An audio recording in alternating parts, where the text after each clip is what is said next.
Hey folks, welcome back to the Dungeon Dive. Daniel here. I hope you're doing well, and if you're not, I hope you are soon.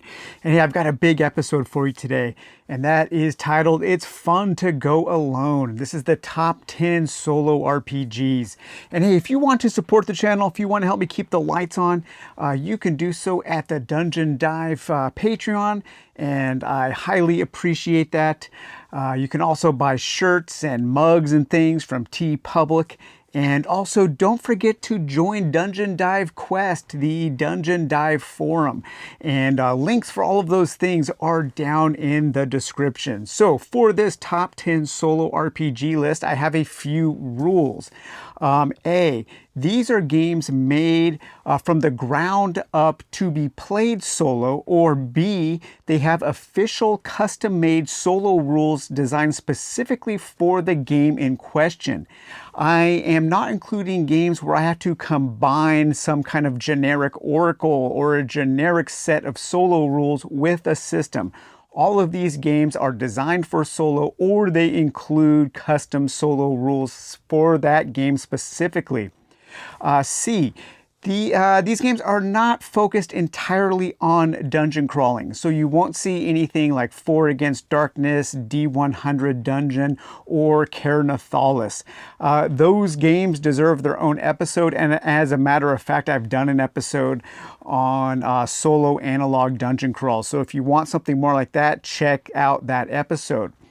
D, personally, I tend to prefer games that are on the simple side of things. So you won't be seeing a lot of really complex games, but there is a wide variety of complexity in the games that I am talking about today. And E, this list includes games that are fantasy, science fiction, and horror, games that focus on different things like combat, exploration, survival, and it includes traditional RPGs and journaling games. So let's get into the list with number 10. Okay, number 10 is Dragonbane, and that is written by Thomas Harenstam. And Dragonbane is published by Free League Publishing. One of the main reasons why Dragonbane is on this list, as you can tell, there's a lot in this box. This is just a tremendous value. This is one of the best box sets I have ever seen in my many years, decades of playing tabletop games. This thing is just jam-packed with awesome stuff. In this box, you will get dice, these really nice dice here, these clear green dice. I have 2 sets of dice in here, so you'll just get 1 set. You will get a whole mess of very high quality pressed cardboard standees. These are fantastic. You know, I did just do that video on why I love cardboard standees so much, and I didn't include any of these because I wanted to save that for this video. But you'll get a whole bunch, just about enough cardboard standees to field anything that is available in this game, all of your monsters and heroes. You will get 2 decks of cards. Some are useful utility cards for different rules and things to keep track of things. You will get a deck of treasure cards. The solo rules is a solo rule supplement. And this could be more robust, but it does have rules for making your solo character a little more powerful. And it has some random tables for generating random things such as inspiration and different types of effects and different oracles and your NPC generation, and then some detailed rules on how to survive solo play. And then it gives you a few missions to play through. So it's a very solid foundation for the solo play, even though it's not quite as robust as some of the other games that we will talk about. You also get one of the coolest maps that I have ever seen in a game. I absolutely love this map. There are all the Kickstarter backers, but this map is just full of inspiration, and you can just look at something on this map to come up with a cool adventure, a cool place that you might want to explore. You get a whole compendium of different adventures. Now, these adventures aren't made for solo play, but they can help your imagination. They can lead to some inspiration to create some solo adventures. You will get a battle map here so you can keep track of your grid for when you are in combat. You will get some pre-generated characters and some blank character sheets. Now, this game does use a D20 system, a roll low system, where you are trying to roll your skill level or below to do all of the various things. I think this game is a little bit on the complex side, at least for me. Remember, complexity is a spectrum, and everybody will have their own subjective opinion about what is simple and what is complex. But I would say that this is a little more on the complex side. But the characters are interesting. They have interesting classes, interesting heroic abilities, and interesting skills. And you can really make some different playing characters. And then you get your rule book. And another great thing about this game is it includes ducks as player characters. And hey, ducks are always awesome. The rulebook is very well laid out. It has great art. It has some very useful tables for rolling up random things. And it also has a very comprehensive bestiary. And what's cool is that the bestiary does include a randomized table for rolling up the attacks that the monsters will do in combat. And that can be something that is hard for the solo player to come up with. And so having each beast come with its own chart of monster attacks takes care of all of that. So one possible issue is that the solo rules aren't very robust, and so it might leave you wanting more. However, they are good enough that I think they offer up a solid foundation, and it would be very easy to, once you've played through the missions in the solo guide, you will have a very solid understanding of how this game is played solo, and then you can use that map and the various charts to start generating your own missions to continue playing. So Dragonbane, just a fantastic game and one of the best boxed RPG sets that I have ever seen. Coming up next at number 9 is Downcrawl from Aaron A. Reed. And I believe that this is the newest game on this list. So the best thing about Downcrawl is that hands down, this game has the ability to generate some of the most otherworldly, strange, and bizarre worlds and encounters I've ever seen. If you like things weird and unpredictable, then this is the game for you. It's a very structured system. It's a system that uses moves and has specific moves that you will take at each part of the game, at each step of your adventure, when you're preparing for a journey, when you're out on the journey, when you come across an NPC, when you come across a settlement, when you come across some kind of encounter. It has step-by-step guide for what to do in each one of those situations. And each one of those moves contains the rules that you will need to follow and the narrative outcome of what happens after you have gone through that move. It has tons of tables for generating all kinds of interesting locations and interesting denizens and NPCs and encounters. It has some survival elements. You can go out and just explore the world and collect different types of funguses. You can be some kind of fungal farmer. And it has very, very good rules for solo play and for co-op play. If you want to play with a couple of friends and you don't want a GM, you can generate your world and adventures together. I was immediately impressed with the kinds of things that I was able to generate just by using the things in this book. It has a lot of examples, and yeah, this is just a fantastic book. They did a great job updating it from the first edition, adding so much to it. And when you combine that with the various decks of cards that you can get from DriveThruRPG, so we have 2 decks of encounter cards, or not encounter cards, these are world building cards, and you can combine all of the different cards in different ways. There are so many different generators on these cards. You can mix and match them. They have your oracles. They have all of the things that you'll need to generate on the fly random locations and encounters and items and creatures. And yeah, this deck of cards, this deck of Oracle cards is fantastic. There's also a deck of encounter cards. I haven't gotten that yet, but that looks really useful, so I need to put an order for that in. And then we also have this Delver's Guide, this spiral bound book that has all of the different moves and charts and tables and everything that you will need to play your game. Now, one of the possible issues, actually there's two, it can be a little daunting. I don't think I would recommend Downcrawl for a complete beginner.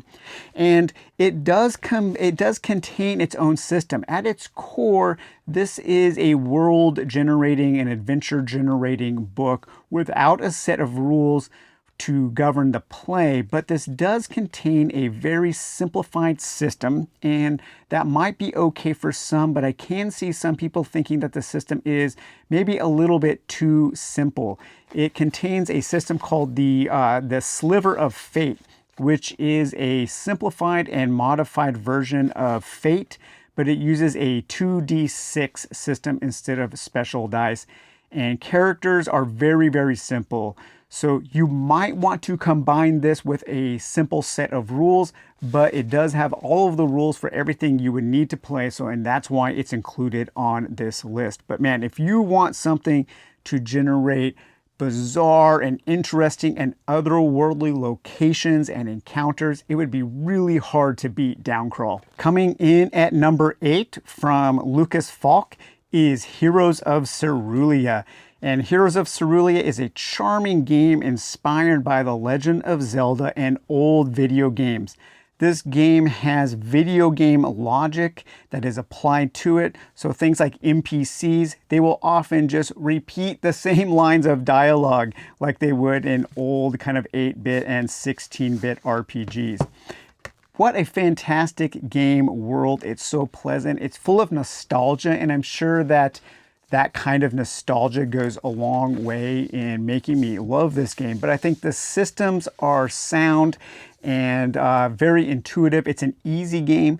One of the things I really love about Heroes of Cerulia is that it is a game with a definitive beginning, middle, and end. So you have an end to your quest. You are trying to find the 3 pieces of the Trinity, kind of like the Triforce, and then once you do, that will allow you to unlock the door to the last castle, and you can go in and defeat the boss.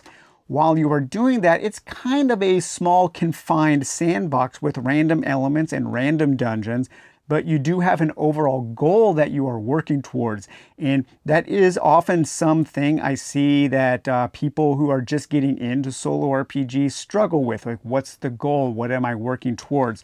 Well, if you do struggle with that, this might be the game for you. So the solo rules don't come with the book, but they are available on DriveThruRPG, and I just made my own little zine. The solo rules are simple, but they offer a lot of systems just to take care of everything. Your solo hero will start a little more powerful with a little more money and gear and some higher stats, so it's a little easier to get going, because sometimes it is hard to scale the game down to one hero. But this game takes care of that for you.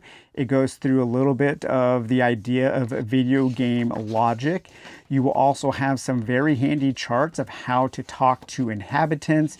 You will have some charts on how to generate random dungeons for your rooms, your room size, the challenge of the dungeon for different types of puzzles, how to create bosses and mini bosses, and also how to explore the overworld from one dungeon to the next. The rule book is a real joy to read. This is one of my favorite RPG books. I just love the way it's laid out. I love the way that it's written. I often just pick this up to look at things and to enjoy it as just as a book. It has a very good Game Master section, and the Game Master section contains a whole bunch of charts and tables that you can use for solo play. The bestiary is interesting. It's simple, but it has all of the kinds of monsters that you would want to fight in the dungeon or in the overworld. It has ways for generating bosses with their weaknesses, because as you know, in a game like Legend of Zelda, the boss will have some kind of weakness, and so you might have to go and find that item that is the boss's weakness, to take care of them. So there's kind of a puzzle element that you can create. It has a very good chart for different types of items and shop items and special items and loot. When you are exploring the overworld, we have your features and your obstacles. And then it does come with some sample dungeons that you can play through. And there are more dungeons that you can plug in a modular fashion that you can get on DriveThruRPG as PDFs. And then you could just print them out as little books. A possible issue of Heroes of Cerulean is that it lacks a little bit of variety, and I could see that hurting the longevity for some people wanting to play it more often. An additional set of tables for each category could go a long way in adding to that variety. However, if you're like me, you've got so many different games to play that this really shouldn't be an issue. But just as a small, self-contained solo RPG with rules, with a definitive goal, Heroes of Cerulean comes highly recommended. Coming in at number 7 from Gustavo Coelho is Little Town. Now, Little Town, this specific set here is a special version that Gustavo printed for the Dungeon Dive, but you can get this on DriveThruRPG or itch.io, and you can make your own zine. And I've shown my homemade zine version that I've made before. He had these published, or you could take your PDF and send it to something like lulu.com and have them publish it for you. So one of the best things about this game is I love that paranormal investigation theme along with the Twin Peaks setting. So I'm a huge David Lynch fan. He's my favorite director of all time. And I have a lot of Twin Peaks stuff. I have these trump cards and this deck of cards. You will need a deck of cards with this game. And so I have a Twin Peaks themed deck of cards. This game also has cards that you can make, and these will be all of your moves. And the moves are containers that contain the rules and the narrative outcome. And so depending on what you're doing, if you're on someone's trail, you will use the on someone's trail move, which is an agility test. It tells you what to do, then it tells you what happens with each result. So it's very easy to keep track of what you are doing and the outcome of your various conflict resolution. The game itself is fairly simple. It does have some journaling, but I would say that it is more than just a creative writing exercise. There are stats, there are resources to keep track of. You are trying to find clues. This is a mystery game, but there isn't you aren't trying to solve something like a game like Clue. You are using your clues and spinning them and finding them to help develop your story to arrive at a satisfactory conclusion. The bulk of the game is set up with these random tables. Some of the tables you will roll 2d6 on. Sometimes you might draw cards to determine different prompts that you will have to respond to. But there's a lot going on in this game. I think the characters are interesting and has just enough stuff to make things interesting and to keep you guessing and to keep your imagination going with all kinds of different random elements. Really, really fun game. There are a whole bunch of supplements. He has made this Little Town Gazette that has all of these various places and NPCs that you can meet. And there are also some supplements here such as Eldritch Town and Eerie Town. So you take the core rules from Little Town and maybe you want to play something that's more like a Cthulhu style investigation. So then you can use Little Town or Eldritch Town here, and this will give you your H.P. Lovecraft style investigation, and you will be an investigator finding Cthulhu based things. And if you're really into something like X-Files, you might want to take a look at Eerie Town. In Eerie Town, you are playing as FBI agents and investigating cryptids and UFOs and that kind of thing. So this is just a really fun game. I've had so much fun playing Little Town. I love the world. I love the mechanisms. I enjoy the stories that this game creates, and I enjoy that kind of paranormal investigating theme, that paranormal investigation. That's something that I do really enjoy, and that's probably the main reason why it's on this list. Possible issues. I know some people just don't like journaling games, and that's completely fine. I would say that this isn't a pure journaling game. Just journaling is part of it. You will get more out of this game if you are into writing your responses to the various prompts. However, even when I play a game like this, I don't write tons and tons. I don't write full paragraphs. I write a few keywords and maybe a couple of sentences just to help me remember what's going on in the mystery that I am trying to solve. Coming up next at number 6 from Black Oath Entertainment and Alex T, that is Broken Shores. It was originally called Godshard, and I have this older version called Godshard, but now you just get it in this Broken Shores version. And there is, I am aware of one expansion, and that's a hex crawl expansion that you can get. I haven't looked into the expansion that much. I have just played the base game. So Broken Shores, it takes all of the great things from Alex T's robust and complex Disciples of Bone and Shadow and distills them down into something more manageable. This is probably the most complex game on this list, but I don't think it's overly complex. There's just a lot going on. So this game contains procedures for survival elements, for crafting, for hex crawling, for dungeon delving, along with everything that you'll need to generate interesting characters, events, and encounters. You can download this kind of cheat sheet that will help you walk through each step of the process. This game uses a D100 roll low system. Alex seems to kind of bounce back and forth between a D100 system and a D20 roll high system. The game I just looked at, Noxian Expanse, Machine Gods of the Noxian Expanse, that uses a D20 system. This uses the D100 system, where you will have various kinds of skills and talents, and those will be assigned a percentage number, such as 55. And so you have a 55% chance of doing that skill, and you will roll a D100.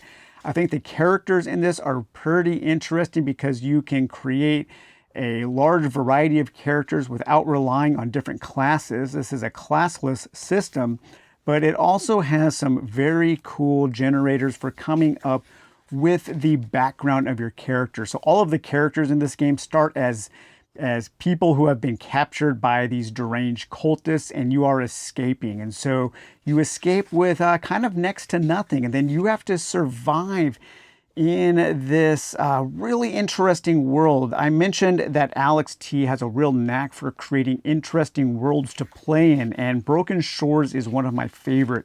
It's a dark and twisted apocalyptic world full of deranged cults, malevolent gods, dark sorcery, and weird technology, and all of that collides in spectacular fashion. It also has a setting that I enjoy, and that's a nautical fantasy setting. This game is, the world has been flooded, so you are out on a raft trying to make your boat better, trying to craft survival tools, and then as you come across derelicts and small islands, you can embark on those, and then you can go into more detailed dungeon diving. So it's a hex crawl, it's a dungeon crawl.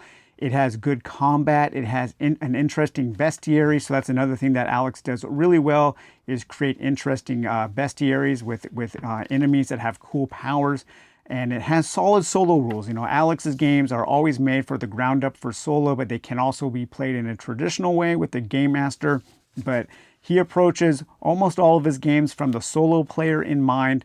And so everything is here. Everything that you need is in one book. You'll just need some dice, you know, some hex paper, some graph paper, and a pencil to keep track of things. But yeah, I love this game. I love the setting. I love the world. I love the weird, deranged cults and the nautical theme. It's super cool. A possible issue is the difficulty, along with the survival aspect, can put more emphasis on certain skills and talents, making them far more valuable than others. So you might feel a little pressured. You might feel pigeonholed into creating only one type of character. I just add some very simple house rules to make the survival elements a little easier to handle so that I have more creativity with the kind of character that I want to create. But if you're looking for an interesting world, you are looking for something that is robust, that has a lot of mechanisms, has a lot of rules and tables and things that you can really, really get into, Broken Shores is the game for you. Okay, moving into the top 5. And at number 5, I have From Perplexing Ruins, I Have Fallen. Man, this is such a fantastic game. And I think the best thing about Fallen is the setting, the atmosphere, and the skill system. So this is kind of a faux Victorian Hammer horror feel. Basically, think of Bloodborne meets A Plague of Zombies or Brotherhood of the Wolf.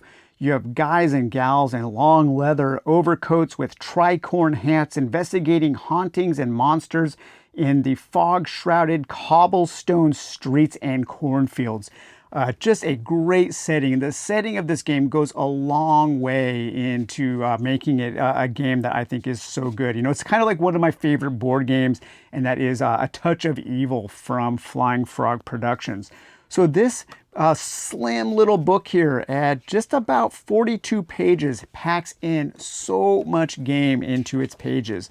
It uses a simple system where you roll 2d6 and you add your modifiers, and then you're looking at what the dice say. So if you score a 10 or higher, you get complete success. On a 7 to 9, there is success, but with a complication. And on a 6 or lower, it's a miss, nothing works out, and another challenge may present itself. What I like most about this game is the skill system. The skills are kind of like moves. They are containers that have the narrative outcome of what happens if you have a success, a complication, or a miss. So it's very easy for the soloist to look at these moves, to look at these skills, to determine what happens after you have rolled the dice. It also has a very, very useful solo sheet, this solo oracle, for everything that you would need. This is a very simple game, but it offers a lot of variety. We also have this icon and word, this kind of MacGuffin generator to come up with things randomly. I think it also has some cool advancement as you learn these special powers. It uses a point crawl system for when you are in different environments, when you are exploring the wilderness or different types of dungeons or interior locations. And then it has all kinds of generators for generating anything that you would want on the fly. Yeah, just like I said, this packs so much into a small book, and it also has a very interesting bestiary with cool, creepy creatures with weird powers, and Alan's amazing art that just adds so much to the theme and so much to the spookiness of this world. It also has generators for creating creatures. And then you could also combine that with Perplexing Ruins solo gameplay sheets. These are fantastic for hex crawls or dungeon crawls. I've also used this Symbolic City Follow the Bones. This is something outside of the game, but I do find it useful. And there are also a couple of supplements, a couple of official supplements. So here we have the Tattered Leaves. So this is a procedural forest crawl for the Fallen RPG. And this is made by Kyoklipse. And he is a friend of the channel. I haven't talked to him in a while. I haven't seen him around. But this is really cool if you want to explore forests. Very easy to generate just kind of a point crawl system through a forest. And then we have the official Hilgrab supplement. And this is for all of your urban adventures, and you can set your games in this main city of Hilgrab, and this has all kinds of generators for coming up with conspiracies and different factions and different NPCs and different people, different streets, merchants, and all kinds of things that you will need to have this kind of urban adventure, because Fallen is a game that I think you need that kind of urban feel to it so you can explore those twisted streets and discover the kinds of things that the inhabitants of this world are hiding, the different secrets that they are hiding. So the main issue with this, it's kind of a unique issue. Just recently, Perplexing Ruins on their itch.io page posted a poll asking if people are interested in a new reprint of Fallen in a physical edition. You can get the PDFs. And I said, yes, of course. And especially I said, hey, your game's about to appear on a top 10. However, he is also interested in and working on a second edition. So you might want to hold off on getting this until that second edition comes out. I think he said that he is planning a crowdfund at the end of this year, 2025, or at the beginning of 2026. However, if he does a reprint of the first edition, I think the first edition is great. And so I would say just go ahead and pull the trigger and get the first edition if there is a new reprint of the physical edition. And I would also encourage him, I forgot to mention the decks of cards. So we did recently take a look at these cards. These cards are great, and I know they've been out of print for a while. But you have a bestiary deck that contains all of the creatures that you can meet, and you also have an oracle deck with great art from Alan. Perplexing Ruins art is so good. It's so kind of creepy and minimal and weird, but you also have different yes/no answers and different words that you can combine. So when you combine all of this with that really handy one-page solo oracle, you have just about everything that you will need to play a really cool solo RPG in an interesting setting with some interesting mechanisms. And that's why Fallen is on this list. Coming in at number 4 is from Thomas P. King, and that is The Unseen World. And boy, howdy, did I fall in love with this game. Once again, I really enjoy this kind of paranormal investigation game, kind of a ghost hunter, and the theme and setting totally elevate this game for me. To get the most out of this game, you will have to do a little bit of journaling, same as in Little Town, but it's more than just a series of creative writing prompts. There are some interesting mechanisms involved. Now, if you are into J-horror and Korean horror, if you like things like The Ring and The Grudge and all of those kinds of movies, this is a game for you. If you like video games like Silent Hill or perhaps a Fatal Frame, then this is the game for you. And man, I just absolutely love this game. It's a game it's a horror game that is actually kind of creepy. And it has all of the rules that you will need for generating your random towns, because you are going into a town as a paranormal investigator. You are looking for the most haunted area of that town and then trying to figure out what to do to solve the mystery of that haunting. And you will be gathering clues as you go. This isn't a game like Clue. You're not trying to solve a mystery that has a definitive end, but you are working through a series of random charts and tables in order to arrive at a good conclusion. And all of the games will kind of end at this last location. So this is a game that does have a definitive beginning and middle and end that you will work through. This isn't a sandbox game, even though it has some of those randomizers that we look for in a sandbox game. But if you're looking for something really manageable with interesting mechanisms, a very cool and creepy world to explore, and a world that I think pays a lot of respect to Japanese culture. I don't feel like this is any kind of cultural appropriation.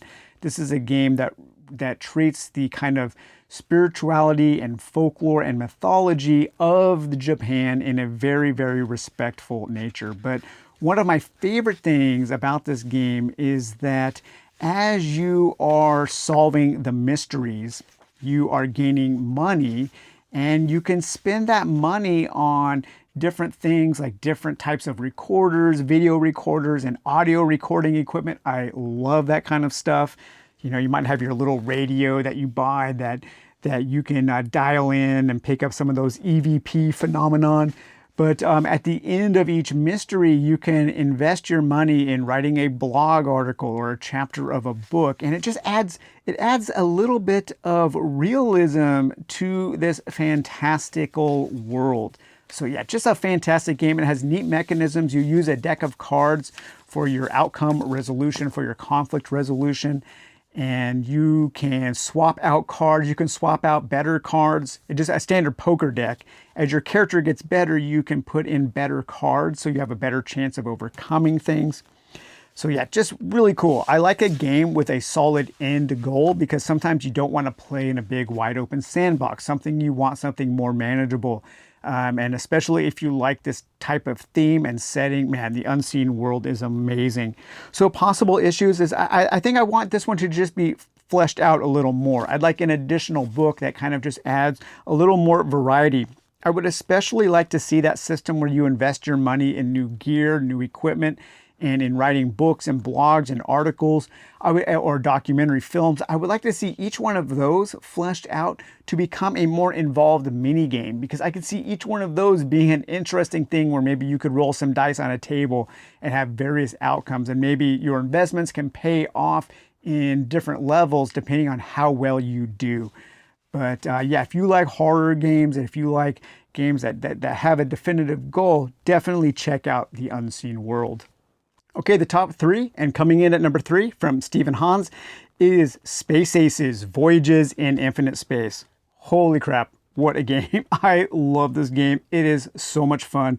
This is a huge galaxy to explore, teeming with discovery, set in a wacky Saturday morning cartoon science fiction world.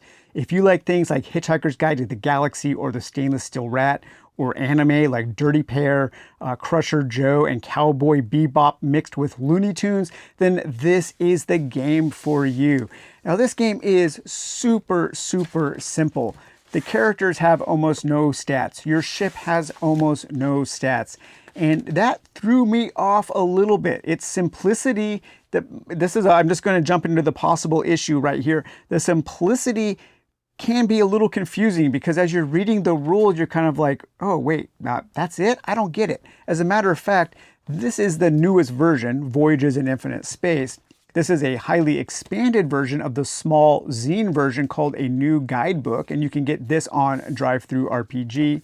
And these two things can be combined because the small guidebook has additional charts and tables for rolling up more things. But the rules in this small little zine version are actually quite a bit more complex than the rules in the big version. So without character stats or anything, you are just relying on the roll of a d20 with a target number system with ranging from easy to epic. You also will roll alongside your d20. You will roll a complication die, which is a d6. If you roll a 1 or a 2, something bad happens. If you roll a 5 or a 6, you gain a benefit. And then you keep track of a heat level. As things get more dangerous, the heat level rises, and then the resolution of something dangerous becomes more perilous.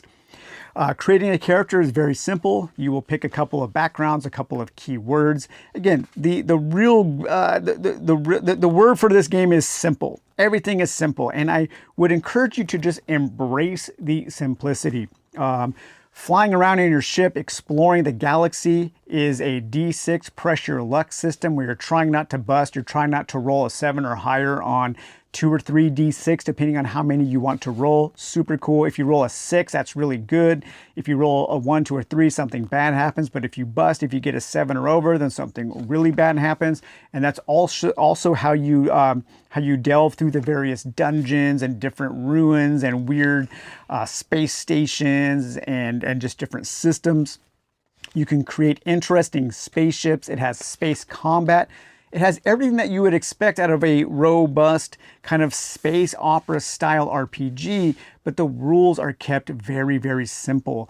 And even the solo rules are very simple. You basically just have this one little oracle, but that's kind of all you need, because the bulk of this game is charts and things that make the world interesting. So we have different character careers. You can roll up a random space towel, different character knacks, different character quests. And these don't really have mechanisms involved. These are just all to help flesh out the story in the background. But the bulk of this book is a huge kind of atlas, a huge collection of planets that you can explore and different star systems that you can explore. And each one has a 2-page spread that has random encounters, random things to find, random dungeon dives, random missions, random things that you might come across when you enter the system. What kind of things are the inhabitants of the planets doing? What kind of trouble can you get in? The games will mostly start at this system here, Starbase 42. This is kind of like your central hub. And then you are going out and exploring. You can use this galaxy in a box. So these are cards that you can use to kind of randomize your dungeon or randomize your galaxy. So we have all of these empty. So these are empty space, these are deep space. And then each one of the planets has a tile associated with it. So you can randomize your galaxy each time. And then as you discover each one of those planets on the cards, then you can turn to the page to see what's going on. And each of these planets has a whole bunch of random elements. And then towards the back of the book here, we get into your random tables for different kinds of space loot. The loot is awesome. We have different types of space treasure. Different types of starship bling, ways to make your ship more unique. We have wandering space captains, a D20 list of different captains that you can encounter out in the wildness of the universe. Different types of space encounters, all kinds of different encounters. I love this encounter table so much. And then also a D120 chart for rolling up random missions. So you can very, very easily get into this game. This game is just so much fun. I have so much fun playing it. It's a joy to play. And this is one of my favorite RPG books just to pick up and read. And I always have so much fun. And if you get this, I do recommend going to DriveThruRPG and getting the new guidebook, because the new guidebook does contain a whole bunch of other charts for rolling up random things. I do wish that he would have put these charts in this book, maybe towards the back for some additional charts. You know, maybe if he does a second edition of Voyages in Infinite Space, he might be able to do that. But yeah, like I said, the main issue is just the rules are so simple that they could be confusing. But if you just embrace the simplicity, just embrace how the simple rules never get in the way of the fun, then you will have a blast with Space Aces, especially if you're looking for something science fiction and you like that kind of wacky sci-fi. Man, Space Aces, Voyages in Infinite Space, and the new guidebook are fantastic. Okay, next up at number 2 is Mörk Borg from Pelle Nilsson. Mörk Borg, man, what a game. I love this game so much. I think the best things about it are these simple rules for fast and immediate gameplay. It uses a very simple D20 roll high system, meet or beat a target number. All of the roles are player focused, so it's very easy to play solo. Even though Mörk Borg doesn't contain its own solo rules, the custom-made solitary defilement rules are great. This is the kind of deluxe version of Solitary Defilement that Max Moon published, but you can download the PDFs from DriveThruRPG. And I think these solo rules, this and my number 1 game, these are the solo rules that made me understand solo role-playing. And I love these solo rules so much. It uses a system of moves similar to something like Ironsworn, but it's kept in done in a more simple way, I would say. It has rules for exploring dungeons, rules for exploring a wilderness. It has all of your moves that you would need to help to determine what happens at the beginning of adventure or at the end of adventure, for determining different complications. And it has all of your oracles, really good oracles. It has just enough to get the job done and nothing that is unnecessary. So that's one of the reasons why I love Solitary Defilement so much. With Solitary Defilement, you will also get your Alone in the Crowd. So this is the same types of moves and systems and charts for having urban adventures. So when you go into a weird settlement in the world of Mörk Borg, you can turn to this book. Solitary Defilement also comes with some solo adventures that are really easy to play, and they can help you come up with new ways to create your own adventures using this kind of point crawl system. I love those. If you do get Solitary Defilement also recommends that you pick up the Feretory. In Feretory, you can get printed or you can get the PDF. I had the PDF originally. But what Feretory is great for is the bestiary and also the rules for wilderness exploration and ways to handle different types of random encounters when you are exploring the world of Mörk Borg. And then we also have Solitary Depths, which is from Chaoclipse. And this is kind of an expansion to Solitary Defilement. So this expands Solitary Defilement. And so that is a really useful book as well. But the base book is already overflowing with cool world building and different charts on the inside and back covers. The rules are very simple. I mean, this is basically all of the rules right here that you need to play the basic game of Mörk Borg. And another fantastic thing, and probably the thing that I love most about Mörk Borg, is the very generous, liberal third-party licensing. So anybody can make interesting supplements for Mörk Borg, and man, there are so many supplements for this game. I love collecting Mörk Borg supplements just as much as I love playing the game. Each book is kind of a work of art. I love the art and the layout. It's weird, it's black metal, it's chaotic. It's a goofy kind of evil. You know, some people might look at this and think it's trying too hard. It's a try-hard, edgy game, but there's a lot of humor in Mörk Borg. The darkness is humorous because it's so over the top. It's so wacky, but I love playing in this world. Characters can be very squishy. You can die very easily in this game, but characters are also very easy to generate. There's a, the scum generator. You can generate a bunch of random characters using a web app very quickly and print those out. You could also very quickly print out dungeons that you can explore solo. So there's so much to this game. And because the game is so simple and because they have so many supplements, each of the supplements, even if they aren't made for solo play, have something useful for the solo player. They might have a useful chart or some new classes or some new monsters or new locations to explore. And it also has all of those full conversion mods. So I've taken a look at things like Pirate Borg and Castaway and Ronin and Mork Manual.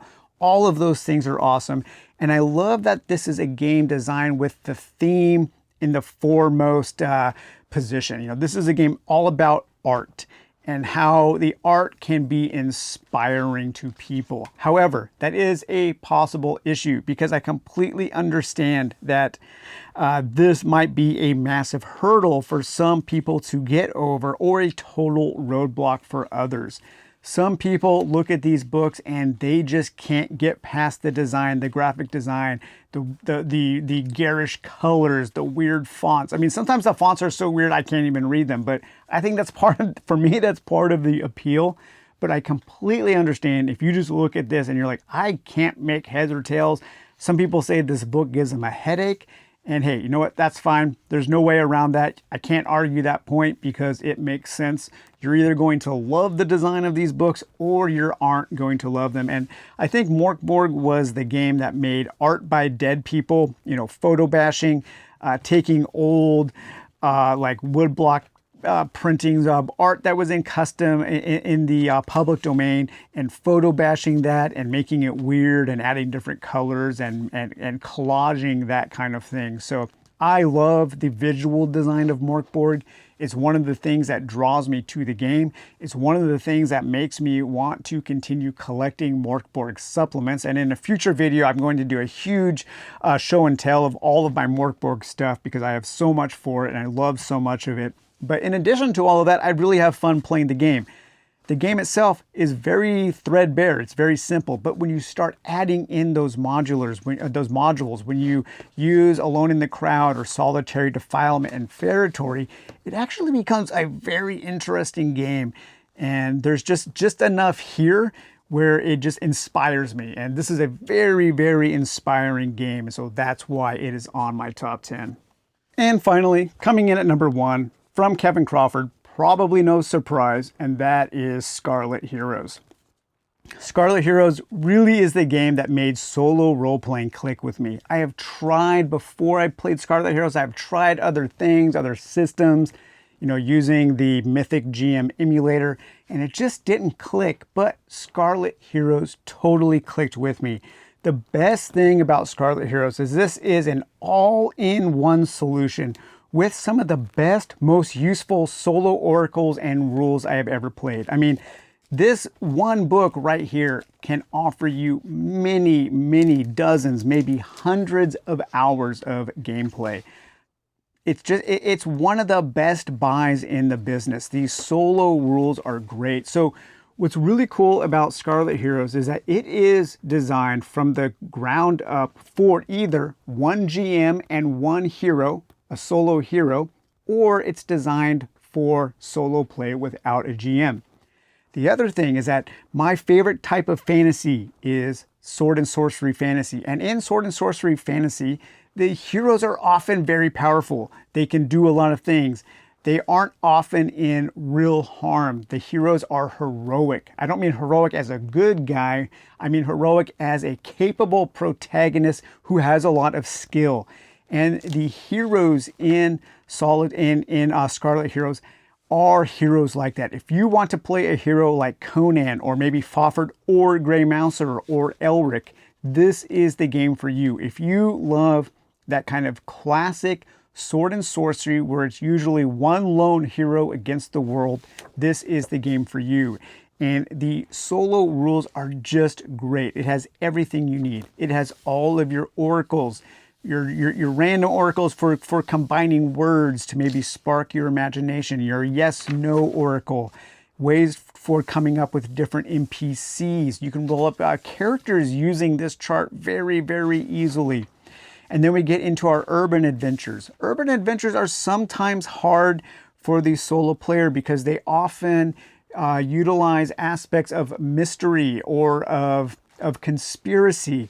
The urban adventure rules in Scarlet Heroes handle that really well, better than just about any other game I've played, because you set up scenes and you're looking for clues and you're looking for these things that will help push that kind of urban adventure forward, so you always know what to do next. Different ways to come up with different criminals and crimes.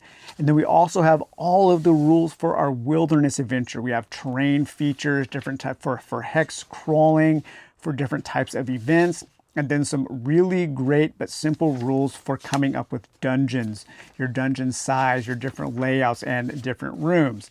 Now what's really cool is you can combine all of this stuff with this adventure tag system, and this is fantastic. This is a real kind of genius part of this book. This adventure tag system has everything that you would need. So let's say you wanted to use, I don't know, let's say brutal terrain. So brutal terrain. So you want to come up with adventure surrounding brutal terrain. So the terrain of this stretch of the wilderness is uncommonly savage, presenting natural hazards that make travel extremely dangerous.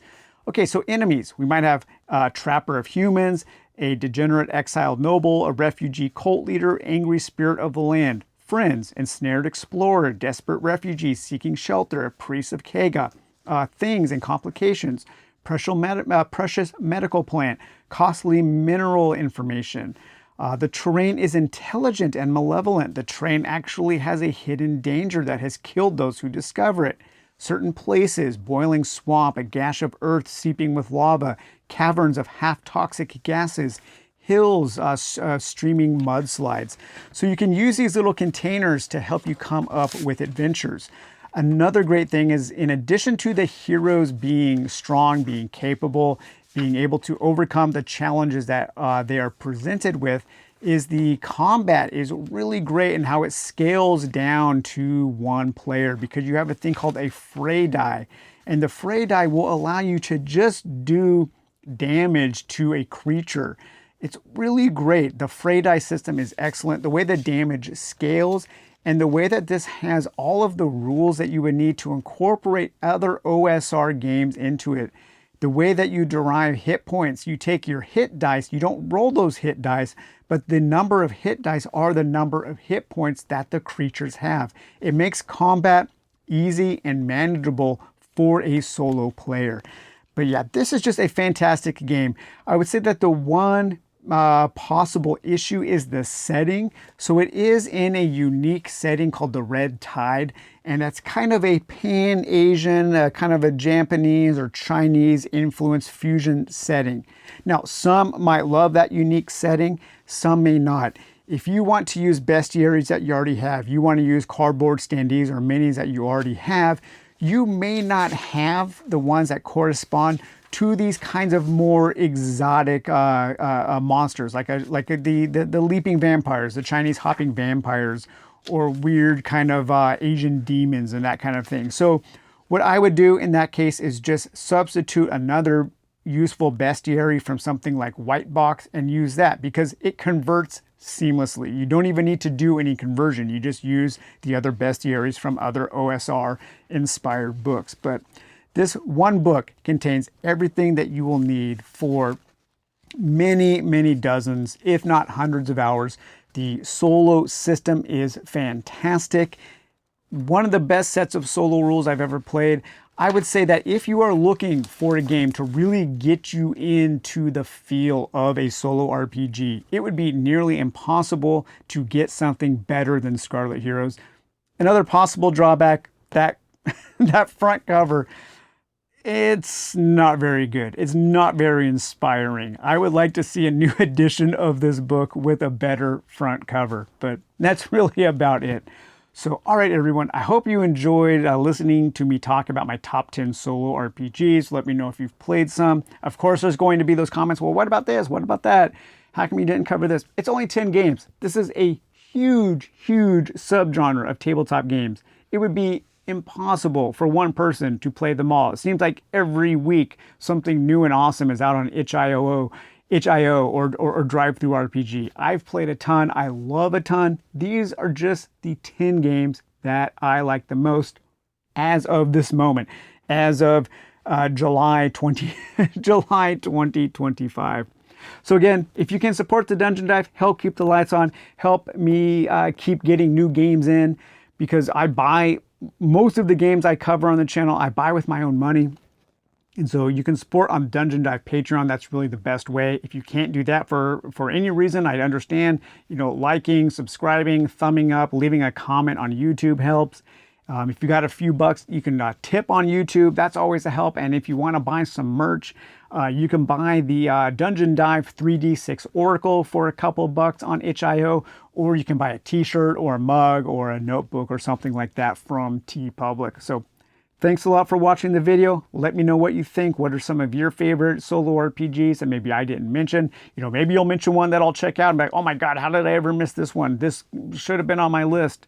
I probably have a couple games coming in soon that I will want to play that will make me think, maybe this should be on the top 10. But anyways, I hope you guys enjoyed this episode. We will talk to you later. Bye-bye.